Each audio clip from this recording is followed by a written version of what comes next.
Hello and welcome. I'm Susan Noyes, the founder and chief visionary officer of Make It Better Media Group, which includes Marin Magazine, Better Magazine, Spaces, and the Make It Better Foundation.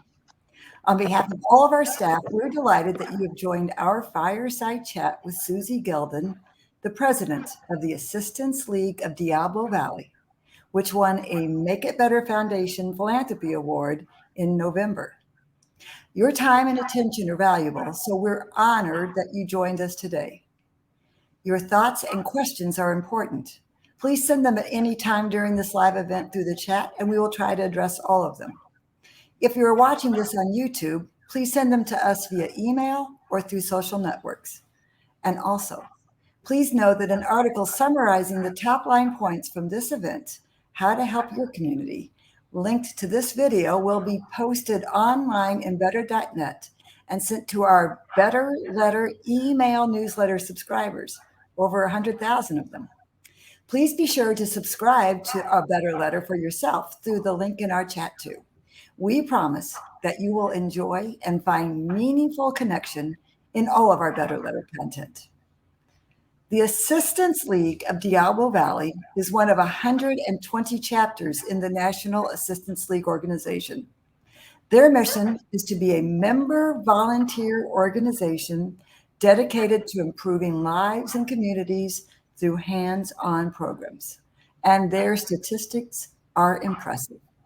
Over 55 years of success in Contra Costa County, over 450 members, including their teen auxiliary, who have volunteered over 33,000 hours in 16 different programs and touching over 10,000 lives. They've awarded 54 scholarships for a total of $206,000 and one small thrift shop, which earns over $400,000 a year. They have a 71% efficiency ratio or return to the community of the funds they raise too. The Assistance League has only one part-time paid staffer. This means that being its president is a really, really big job. And I am very impressed with this go-getter and delighted to introduce Suzi to you now. She's been president of the Assistance League of Diablo Valley since June 2020. Born and raised in the Los Angeles area, her family believed one should always give something back to the community. After she trained as a dental assistant, she started her own business, setting up dental offices with payroll, bookkeeping, and office policies. She has also worked in a custom framing business and managed a kitchen store. And in other words, Suzi is organized, smart, and knows how to get things done. She has 2 daughters, 3 grandchildren, and a very odd cat. It's my great pleasure to let you hear about the Assistance League from Suzi soon, because first, I want to know about that very odd cat. Well, the very odd cat is named Newton, and he loves people. So when we first started using Zoom, he'd never heard voices coming from the computer before, so he would jump up front and center and pay attention the entire meeting and watch all the people. And he just loves it. In fact, to the point where, not the chapter, but I made him our unofficial mascot by getting an extra one of our masks that have our logo on them, and I'd wrap it around his belly like a waistband of some kind. And that's how he would sit through some of the meetings. So he is odd because most cats don't do that and don't want anything to do with people. But thank you very much for that very nice introduction. I appreciate it. I'd like to get to the part, go back to where you said we have one part-time paid employee. When you're a volunteer organization where members change roles every 2 or 3 years because of our bylaws and depending on the type of job they have, you need one person that holds it all together, that knows where everything is, and that's that one part-time employee. So she plays a very important role. And also in reminding me, hey, you've got to do this or send this letter. So I want to thank her, but I want to thank all of our volunteers and members because everybody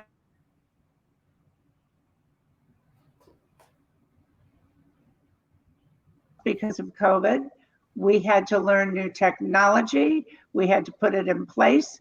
We've gone from knowing nothing and trying different platforms to using Zoom on a constant basis, and then to hybrid meetings. And now we're attempting to go back to everything live and in person.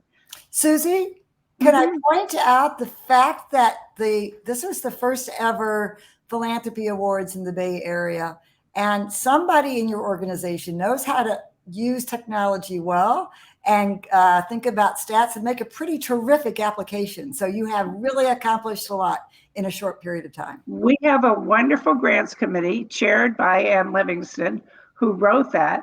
She has written some fabulous grant requests for us. She's broken all records with the number of grants that we have gotten. So this is really good news. And I'm glad to have you mention that, because it's more than our board of directors saying thank you to her. It's having it acknowledged by an outside source, and that means a lot. So Great. Thank you. You're very welcome. Now, please tell us about the programs. Okay, well, as we said, we have 16 hands-on programs. They're divided into two separate areas. One is any program that has something to do with school.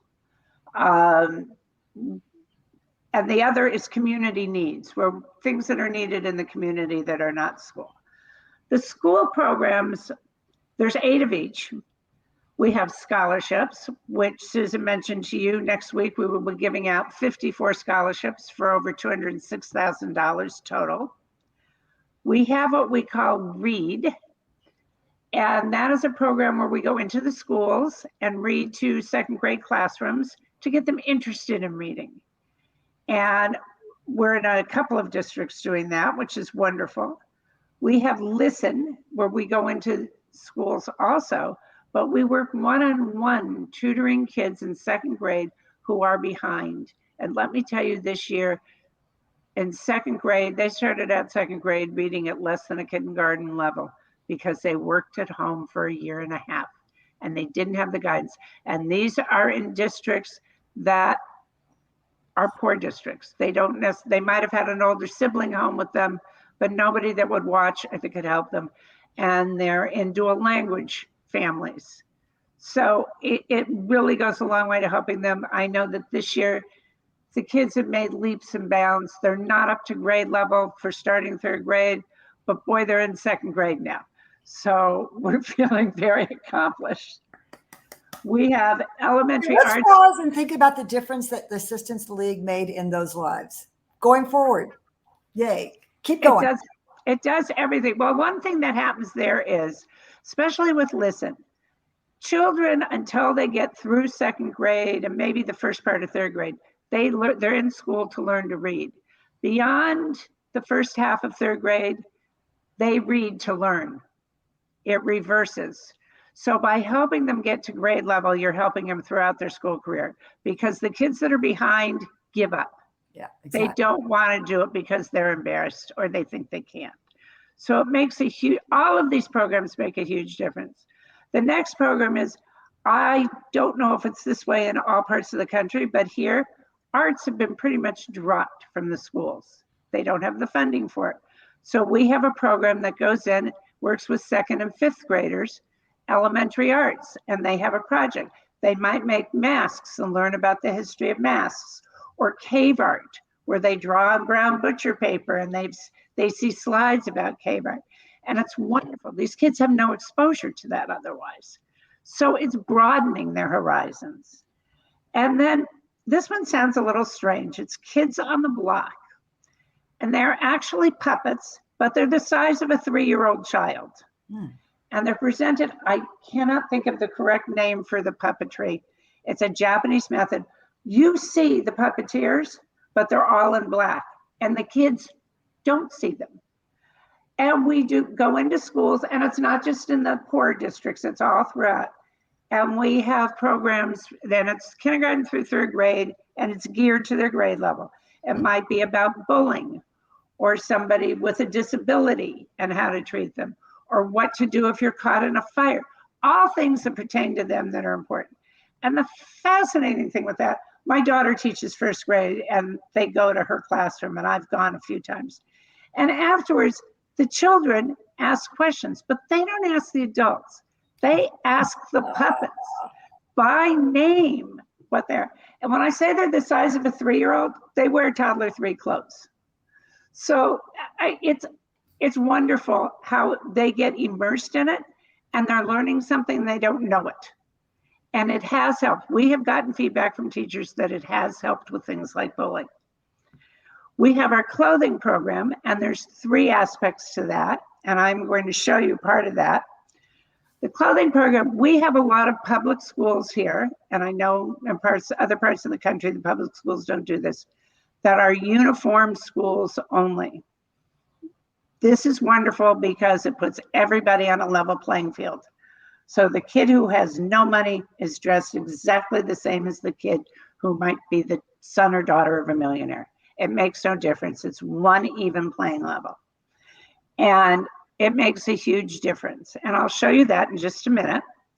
We also have 2 other aspects of this program.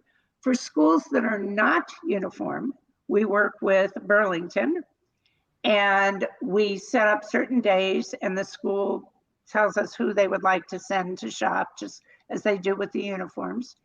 And we meet them there, and we will spend up to $100 on them on school clothes. They get to pick them out. We check everything to make sure it's school clothes. It's not something for mom or whatever else they might, or a toy. And they have something new to wear to school. And the last part is something very special for me, and I don't have a sample of that. It's called Common Threads. And in the high schools, there are a lot of homeless kids.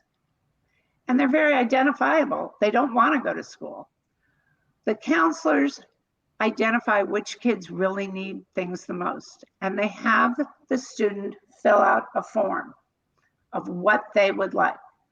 Well, we throw this in over and above the $100 we spend on them. But the first thing on the list is always underwear and socks, which fascinates me that they think practical when they have nothing. But they can ask for skinny jeans or regular jeans or t-shirt, whatever it is. We get them exactly what they asked for.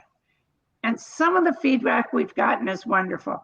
We had a counselor tell us that she overheard a student in the hallway say, "Oh, it's going to be a good day for somebody. The blue bags just got here." Because we give everything in blue bags because blue and red are our colors. It's part of our logo. The kids, and another student said when he was given the form to fill out, it was a boy, and he looked at her and he said, "You mean that somebody who doesn't know me is going to buy me brand new clothes to wear?" I mean, he was just shocked. So when we get that feedback, it makes us want to do it even more. And this is one of the programs that our Assist Teens Auxiliary helps with the most. They do the shopping under adult supervision from the chapter. They do the shopping for these kids. They take the lists. They know what the teens like. If they say they want t-shirts or something, they know what to pick out. I don't know what to pick out for a teenager. I won't even shop for my own grandchildren who are teenagers unless they're with me. So it's really rewarding. But what goes in the uniform pack? Let me show you. It comes again, the blue bag. Wait, is the label on it? The logo? They get a tag. This just has, this is a sample bag we use, and it's a girl's bag. Just as Suzi Smith, their name would be on it. Okay. And it's stapled on, nothing else. And they get a skirt, which is adorable, a pair of pants, socks, underwear, a hoodie, which I should have unwrapped, but we all know what hoodies look like, so we're okay, and 3 shirts.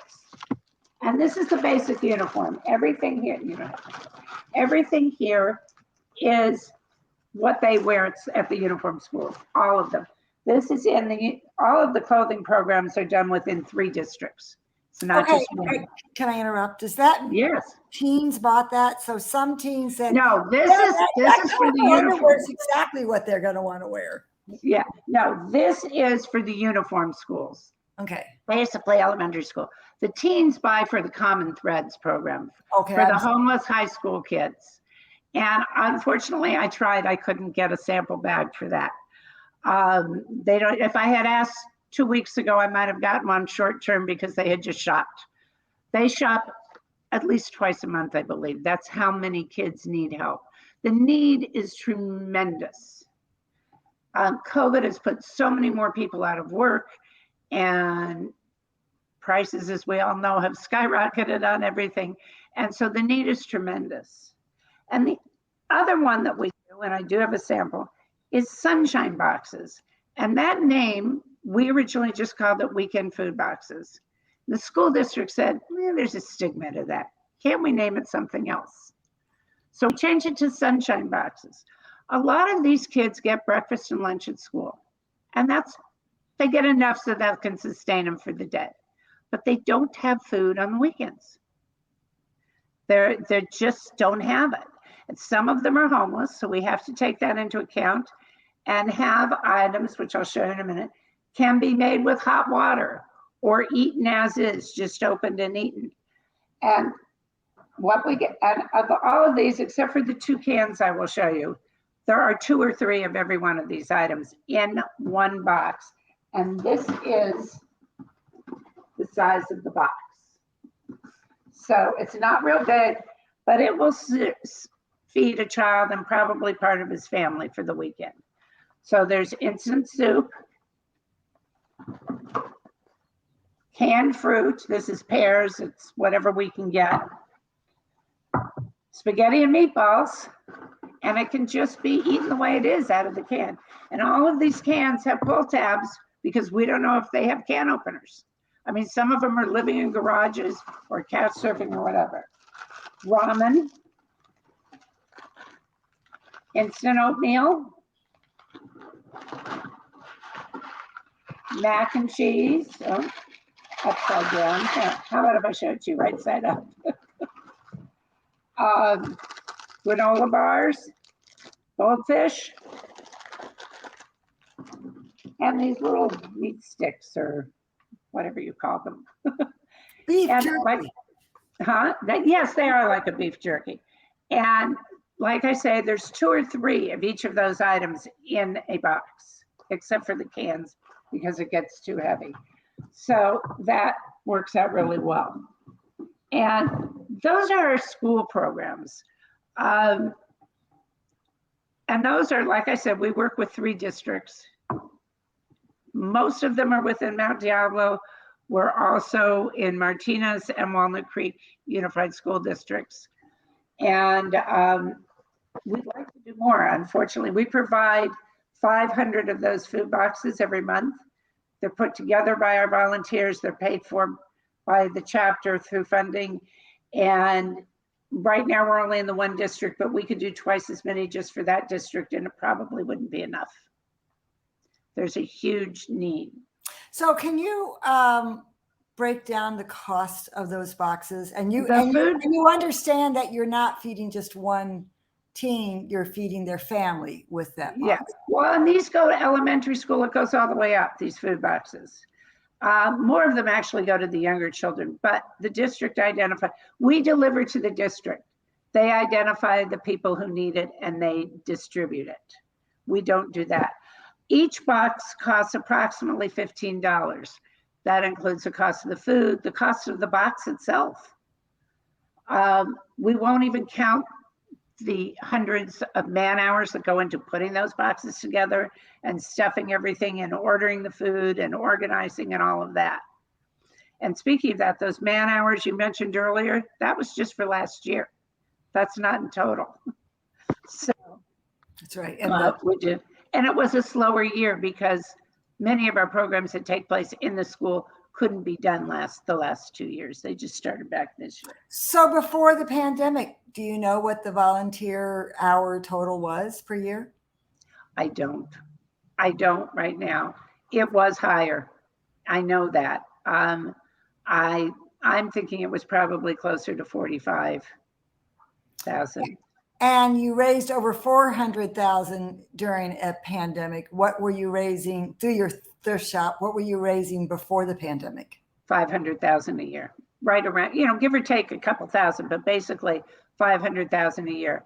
And you have to understand, our thrift shop is the size of a postage stamp. We have little rooms. We're in a historic building. We cannot sell furniture unless it's maybe an end table size or a chair. We have no room for it. So we're selling clothing, hard goods such as kitchen dishes, all of those things, and jewelry, shoes, purses, a little bit of everything. We have special events almost every month. We had our Hawaiian event is this week. I didn't see the totals for yesterday yet. Yesterday, our week at the thrift shop, we're open 5 days, Tuesday through Saturday from 10 to 3. And Hawaiian event is one of our biggest. And we save, we've got Tommy Bahama, we've got all kinds of things. We have people that come in just for that.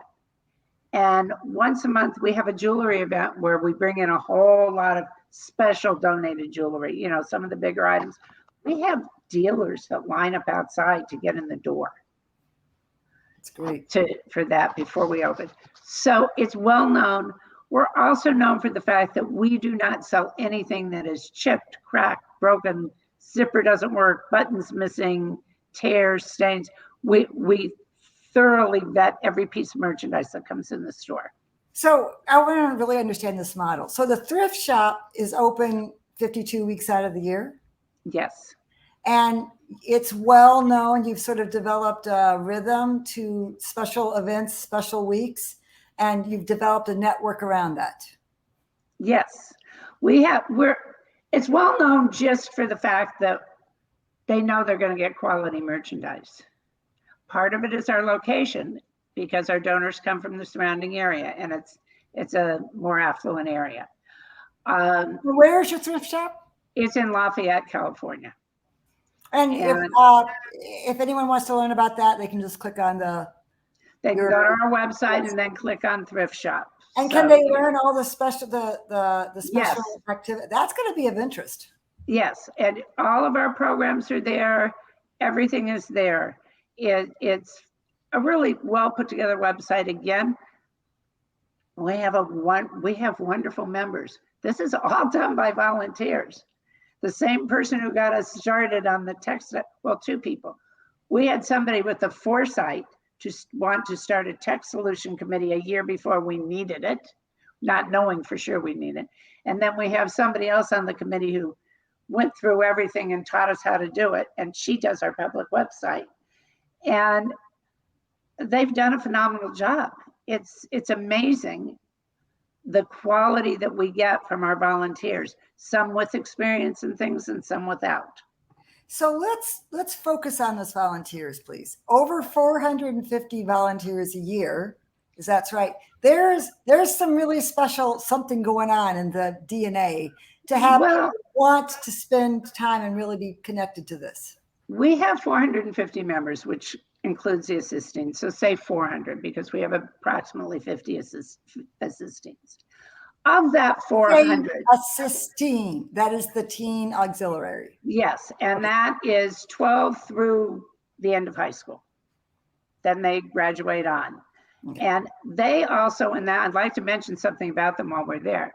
They also have their own philanthropic programs and their own governing body, and they hold their own regular membership meetings. And so they are in the process. They're learning how all of this is done. They come up with programs on their own that are fascinating to listen to them come up with things. One they came up with this year that's strictly an assistance program is warmth packs. It's similar to our common threads, but it's just things to keep those homeless kids warm. It's a scarf, it's an extra pair of socks, it's a hat, it's the gloves, those kind of things. And they raise the money that they spend. They do a lot of other volunteer jobs for the chapter, and for that, the chapter starts them out with a budget. But anything beyond that budget, they have to earn in order to be able to spend. And they fascinate me. The future is amazing. I can say Good. that. That is what we want. And by the way, those teens are more tech savvy too. So they're going to use those Oh, big arts and that tech savvy to amplify making the world a better place. I'll give you an example of that.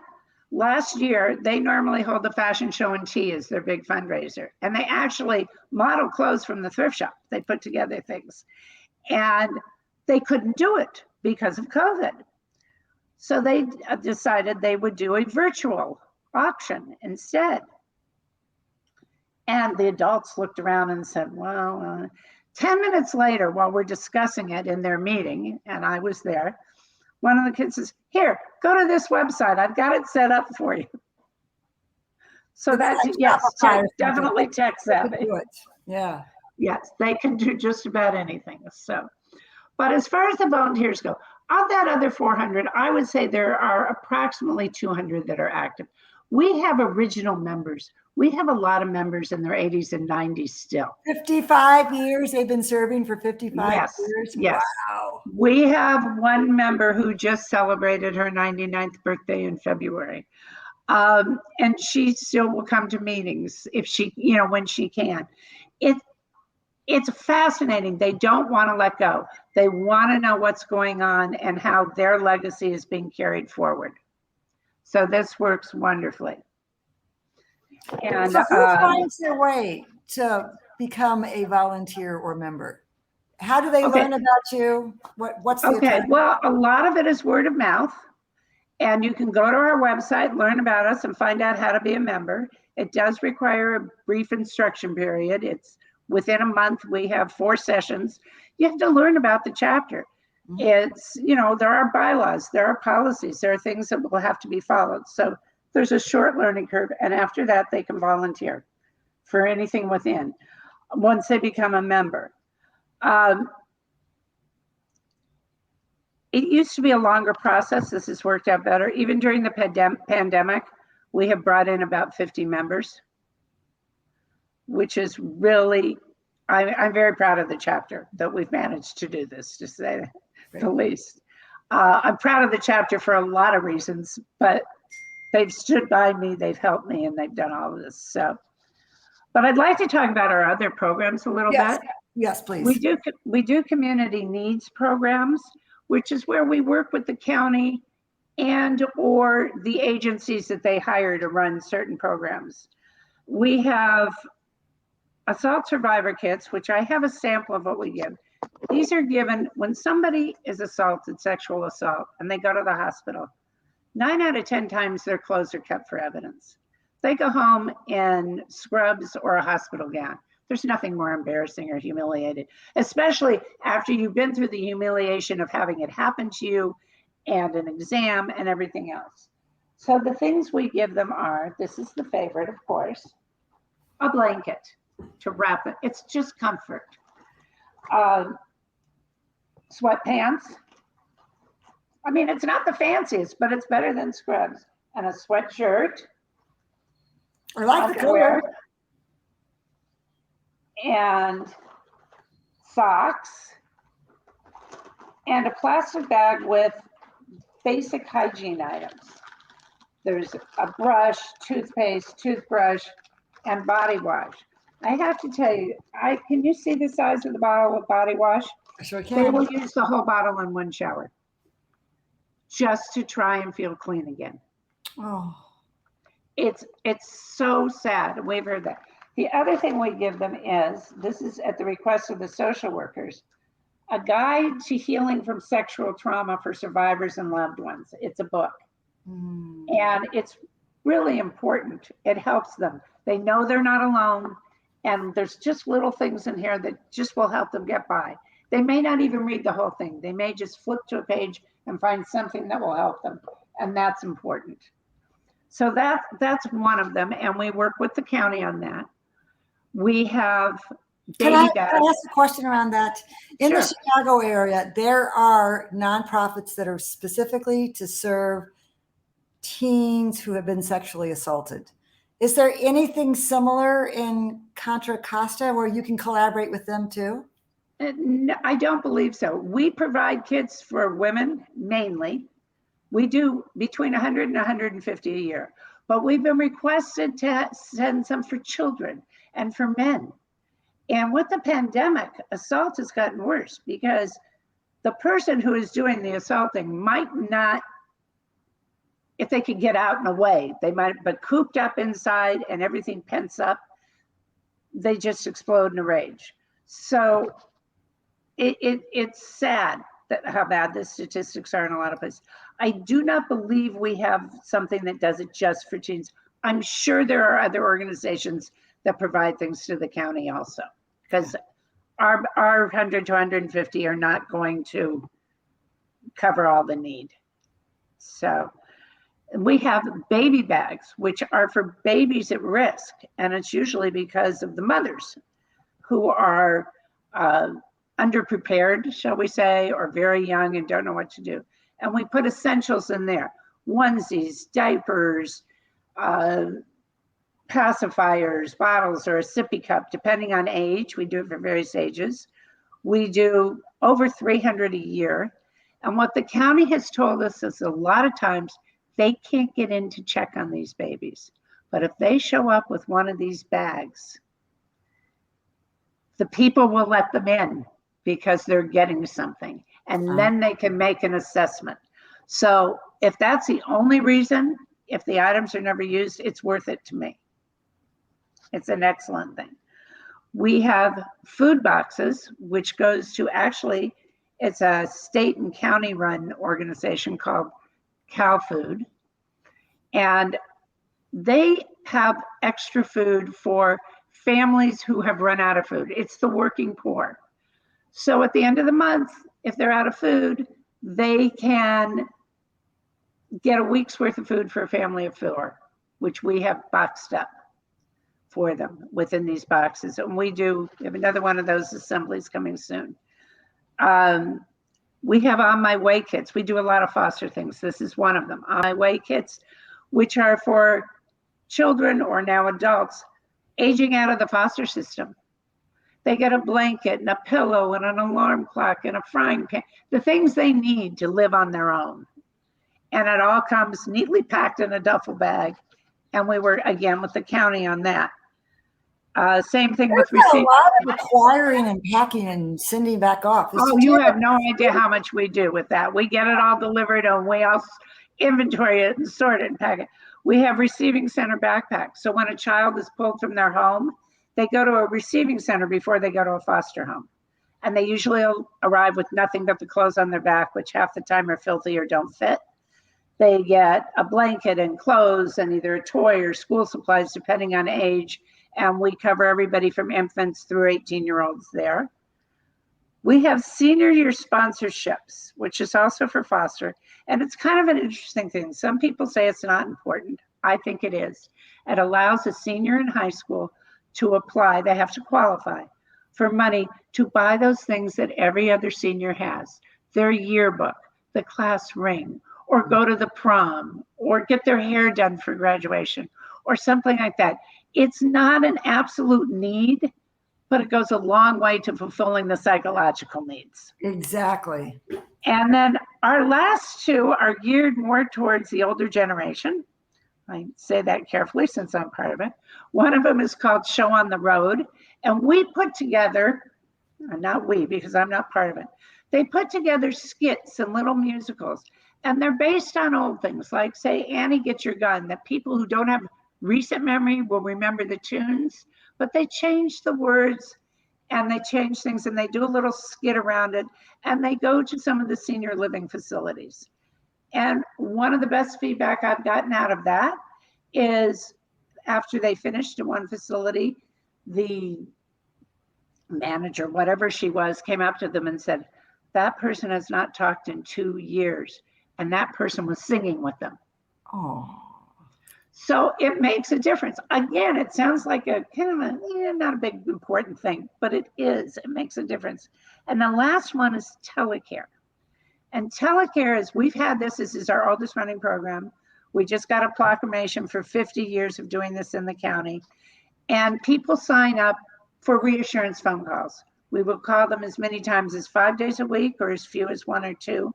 we have a list of who to call if we can't reach them or whatever. And somebody on that committee calls them. It's a different person every day, and just somebody for them to talk to. Otherwise, some of these people would never talk to anybody. So it's just, again, it's a reassurance thing. We do not, the only things we refer them to are on county services, where the county has given us a list of things. We make no recommendations. We cannot do anything for that. We can't say, oh, you can't get to the doctor, I'll take you. We can't do that, but we can have them call the county area that can get them a ride. So that's our 16 programs. We have been told we're nuts for having that many programs. But here's the important thing. All of our programs start with the idea of one member. It then goes through a committee, whatever, we have a programs research and evaluation committee. It goes through there. If it gets through there, it then goes to the board as a motion to start it. If it gets through the board, membership has to approve it, because anything that involves time or money, which basically means everything, has to be approved by the full membership. The same thing goes to drop a program or something we're doing. It has to go through the whole process. So it really is, when we say member driven, like you said at the beginning, we really are member driven, and it's really important that we are. Now, we have too many programs. We keep coming up with ideas for new ones. Some of them are excellent. We just don't have the manpower or the money to do more. Well, let's talk about that.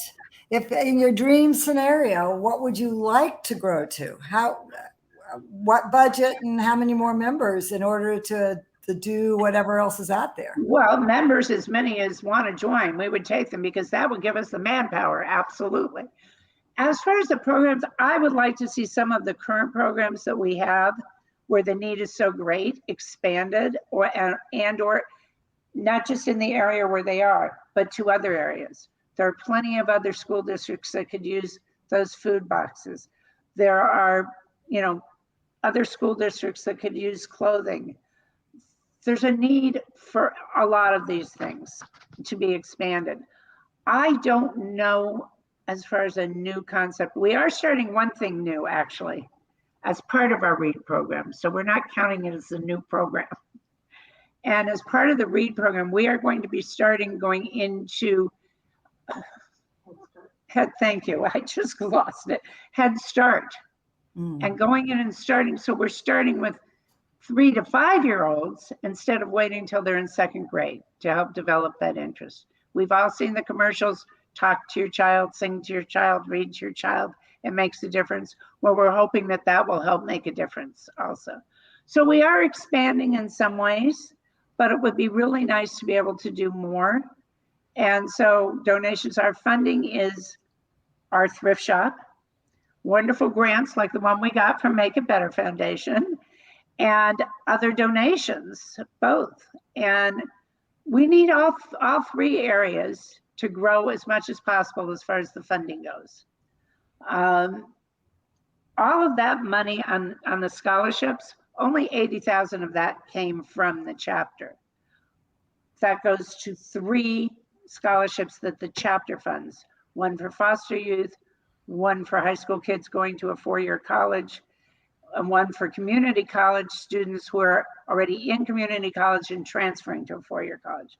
But we have 4 specially funded, which members started and are funded strictly by donations.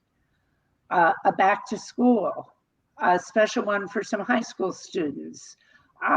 We have one called Spotlight that allows students to continue in school, to go to graduate school, to continue. And if they qualify, they can apply more than 1 year in a row so that they can finish what they're going for. So there's a lot of areas where we have come through, and I'm sure there are a lot more than I can think of right now that we haven't come through yet, but I'm hoping we can. Well, I am really impressed with you serve the entire lifespan, cradle to exactly to old age, and you have members who join for their lives. So they are really mindful of what somebody needs at all the different stages of life. So I'm sure that going through that member-driven process, there's a lot of wisdom in the decisions. Well, and the other thing we do with that process is every other year, we have a program evaluation meeting where the members can all weigh in. Are they happy with the programs we have? Or are they not happy with them? Do they have suggestions for what we could do better, for what we shouldn't be doing anymore? All of that. The odd year, we have a chapter evaluation meeting, which covers the chapter in general and how we're doing and what people think, the members think. And I think having a say makes the members feel included. And it also adds to that member driven, but it helps us learn, figure out what we need to do or what we should stop doing. So, like I said, I'm very proud. And are the members all in Contra Costa County too? They don't all live in Contra Costa County. The majority do. Some live in Alameda County. Otherwise, it's too hard for them to get into meetings and things if they live too far. Where do you meet when it's not pandemic times? Well, our monthly meetings, we get over 100 people at, and we have an area here, a community called Rossmore, which is an over 55 community. But they have a wonderful event center that they rent to us really reasonably for our monthly meetings. And we have them there, and we can get everybody in, and it works really well. Our board meetings, our committee meetings, smaller meetings are all held at our offices in Walnut Creek. We have a room there that we use, and we have a wonderful facility there. We actually have 3 properties. We have the office.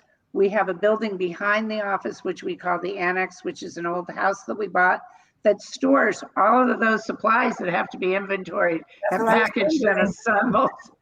Yes. And so that's there. And then we have our thrift shop. Now we own the annex and the thrift shop, and we own them outright. The building that our offices are in, we built and we gave to the city of Walnut Creek. And we have what seems like an unending, I'm sure at some point there is an end to it, lease for $1 a year, which has proved wonderful for us. We don't have to worry about property taxes, the big things like roofs and HVAC systems and all of those things, they take care of. So that works beautifully for us. And so what I hear is that your organization has wonderful relationships with the right local governmental bodies. We do. In fact, we have city managers from 2 cities on our advisory council. We have people from the school districts on our advisory council, from the public in general. It's worked out very well. And we have a good relationship with everybody. And that's what's so nice. When I sent this out, I sent out the notice about this fireside chat to our entire advisory council. I immediately got back, that's fantastic. Not all of them knew we had won the award because I didn't send a specific letter. I was hoping they were reading our things. But I got back at wonderful responses. And that's what we need. We have 2 cities that are willing to work with us on almost anything we want to do. Lafayette, which is where our thrift shop is, and Walnut Creek, where our offices are. Now, Susan, you're aware of this, but most people aren't. When you say 2 cities, people think far away. 5 minutes as the crow flies, 10 minutes when you're driving because you've got red lights in there. So it's very close. If you live in any suburbs anywhere, you know the next town over is not a big deal. That's kind of what Walnut Creek and Lafayette are. And I think about the cities should all want to be in a great relationship because of the money you're saving the taxpayers. All of it, and at the same time, it's civic service. It's getting everybody more involved in their community in a manner that's only about how you can help. Like it's such a win at every level. And when you are doing these programs and you happen to see a child getting the box of food, or you see the looks on their face, or even the kids that run, and I do the Listen program where we tutor, and the kids will come in and, oh, good, the Listen ladies are here today. That's what they call us.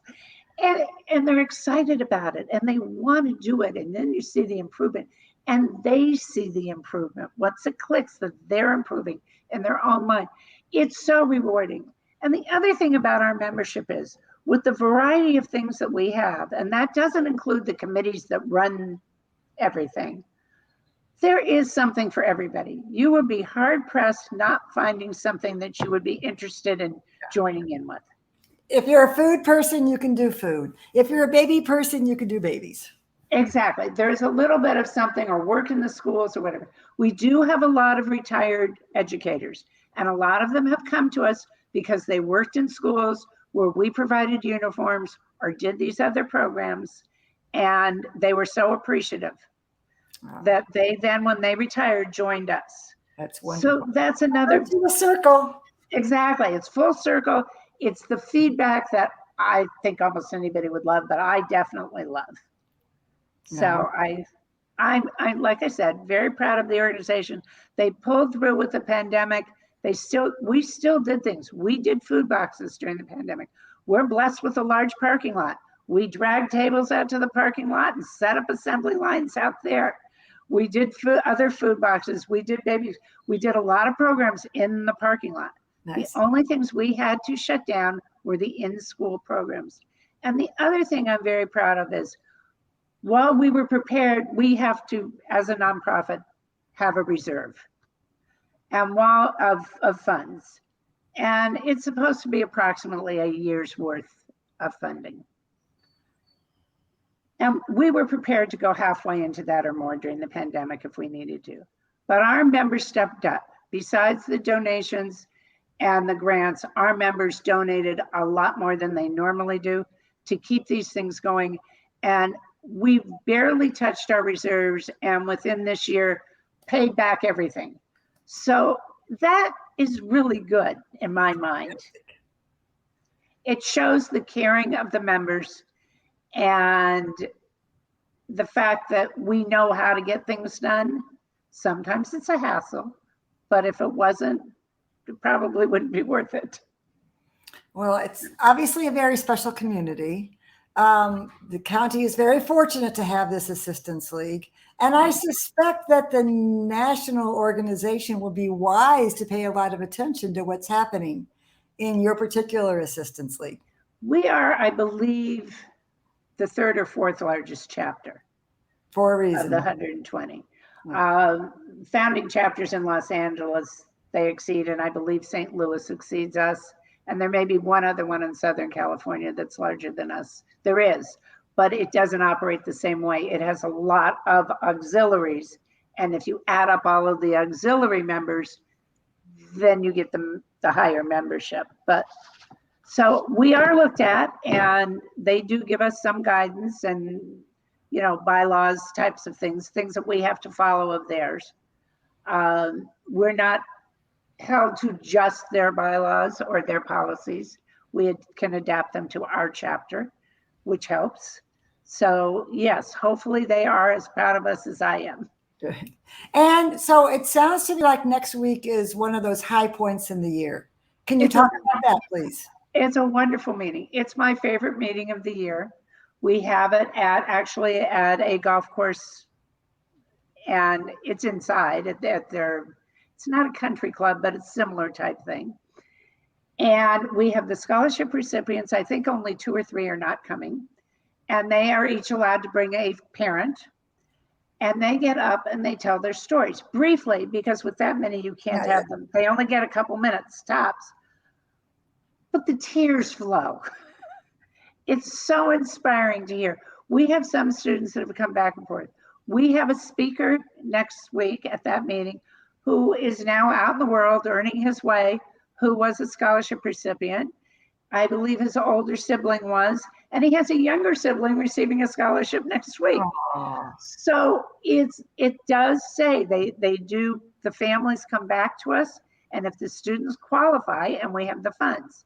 The only thing that stops us is a lack of funds or a lack of qualifying applications.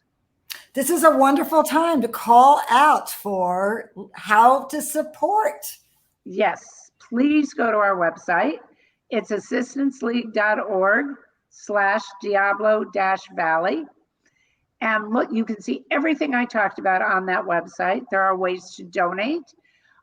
We even take your old car. And we don't physically take it, but we get the proceeds from it. And if you're interested in membership and you're in the area, please look up the membership things on there. Or if you have a teen, child, or grandchild, please look to them for joining Assistings. It's a wonderful little group that they're learning the skills of life. And that's really good too. So, well, this conversation has made me even more excited that the Assistance League of Diablo Valley won the Philanthropy Award, and know that $10,000 is going to go a very long way. And I hope that this conversation and the connections and the insights and the top line points help you continue to tell your story in an impactful manner and grow support going forward. Thank you very much. And thank you to the Make It Better Foundation and all of the other Catch a Fire, the Kellogg, sorry about that, School for Nonprofit Management, the scholarships, all of the things that were included with this award. This was not just a check. This was multifaceted. And we really do appreciate it and know that it will help us go a long way. Thank you so much. Thank you for doing the right thing. I should be calling out to the sponsors too. Thank you to Marin Community Foundation for their big support. I know that this will elevate what Diablo Valley is doing in Marin County too. And we're not that far apart. No, you're not, right? Across the place. Exactly. All right, well, thank you so much. Thank you, Susan. It's been a real pleasure, and good luck. Thank you. Thank you very much. And thanks to everyone for joining us.